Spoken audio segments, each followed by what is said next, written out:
He said, "I was so angry when my father left the family that I wanted to go in and just blow up my school." Hello, friends. I'm Dr. Sandy, and I'm here to talk to you about an important book. My ambition to climb the corporate ladder came to a screeching halt the day I raised my garage door and found my son hanging from a rope. My heart dropped to my stomach. My head began to swim. I could barely breathe. I blinked twice, hoping my eyes were deceiving me. "Oh God, no!" I shrieked. I dropped my briefcase with papers once considered vitally important, now flying all over the garage floor. But I didn't care. Nothing mattered. I just had to get to my son's side. I rushed to his side as he choked and gagged. For a moment, our eyes met. In those eyes were bottomless wells of hopelessness. He tried to speak, but he couldn't. Then suddenly, his body went limp. He stopped breathing, and he was gone. I struggled to release his motionless body, but I couldn't lift his weight and unloose the noose around his throat. I screamed for my wife. Then, placing my finger on his pulse, I gasped, "I think I feel a pulse beat. Oh God, he's alive.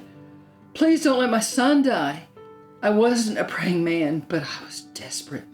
"Sean, Sean," I cried with my tears dripping down my face. "Please don't die.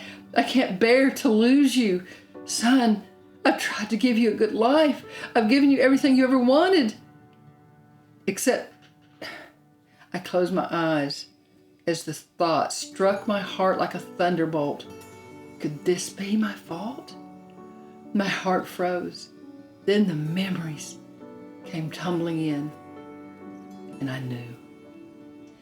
The book I now hold in my hand and that I've been reading to you is called Reaching Your Son's Heart. And it's how a father can break through and reach his son, who may be angry, he may be bitter, he may be hiding his heart behind a wall. But how can a father reach his son's heart? It is fast-paced, heart-wrenching, though I think it's happy, it's inspiring, and it will give so much truth to a father for how to reach his son and for a son to how to be restored to his father. This is actually a novel based on true stories from our camp here in Alabama.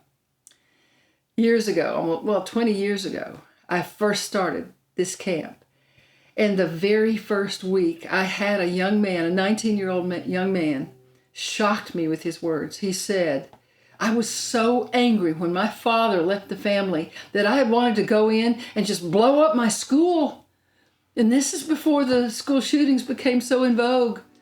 I was really shocked, but it showed me the depth of the wound between fathers and sons. And that's why I knew I had to write this book. We had had hundreds and hundreds of young men and young adults, teenagers, have their father wounds healed. And so I thought, well, if so many have been healed at the camp, then I want to try to put it in a book and help dads know how to be restored to their son. So fathers, your son may hate you. He may say he never wants to see you again. He may be hiding behind a wall. He may come in the house and slam the door and never speak to you. You may still be in the home, but he doesn't want to have anything to do with you. You're broken and you're separated. You may be separated by divorce. You may be separated by the military or prison or all the things that can separate fathers and sons. But you are his dad, and he cares what you think. He needs your affirmation. He needs your blessing. He needs a relationship with his dad, or it will haunt him all his life, and it will hurt you too. And so when you read this book and learn how to reach out to your son, I think you'll see an amazing difference in your life and in his. I hope you hear my heart. This has nothing to do with a ministry or raising money.